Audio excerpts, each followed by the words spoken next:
to edit the White Rabbit for donating all the fresh ingredients as they had to shut down. Here's the guys working hard, ladling up the food in takeaways. Celia, you're amazing. Thank you guys for serving.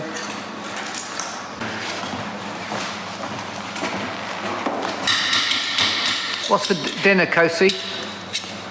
Chicken, chorizo.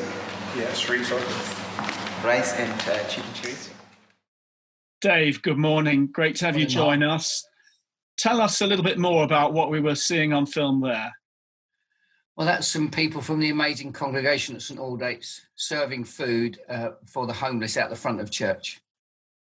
And when are we doing that, or when have we done that? Well, we started it last week, Mark, and we're doing it at 5 p.m. every evening, and we're serving about 70 meals a day to rough sleepers. How are we managing to do that with all the restrictions that are going on? Yeah, it's a great question, and we've had to ask ourselves that question. How do we stay safe in the midst of this world? Well, we've been asked by the council and by the police as part of their COVID-19 task force for the homeless to keep supplying food to the people who have no food. Otherwise, they'll starve on the streets. And how long do you think we can keep that going on? Yeah, again, it's a bit uncertain. How long's a piece of string at the minute? You know, are we going to be in lockdown for 3 weeks or 3 months? We don't know. But at the moment, the plan is among the council to get all of the homeless, the rough sleepers, out of the woods, out of the shop doorways and into some kind of secure accommodation by the end of next week. So by Friday. So the plan is for us to keep supplying food out the front of St Aldates every day until next Friday. After that, if everyone, we hope, is going to be in some form of accommodation, then we'll offer to cook food and supply it to those places that have no catering facilities, Mark. I was just on the ACT website and I was seeing that there's a desire to get broadband into the ACT houses that we have for ex-offenders to be living in. Tell us a bit more about that. Well, there's the irony. We try to not have internet in the houses for various reasons. We now find ourselves needing internet in the houses for some other reasons to try and stay connected as a community.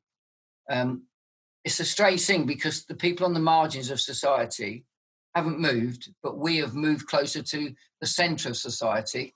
So there's a more sense of isolation. So we're trying to give everyone broadband so we can do what we're doing today. And that's connect through live streaming or through Zoom or something like that to just stay connected with them. So we're looking for a broadband provider to supply something that would work in each of our houses, most of which don't have a telephone line. So it's quite complicated. But a little miraculous thing, the council have offered to supply us with tablets for all of our homes, for all of our guys during this season. And can those watching make any kind of contribution to this?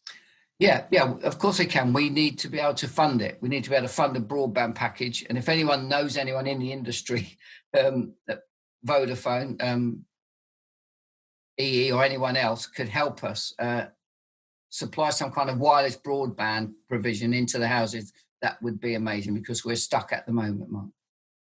Finally, Dave, what is God showing you, or what's he saying to you at this time? You know, I've asked the team that question, and they feel it's for such a time as this, really, the church has to put his head above the parapet.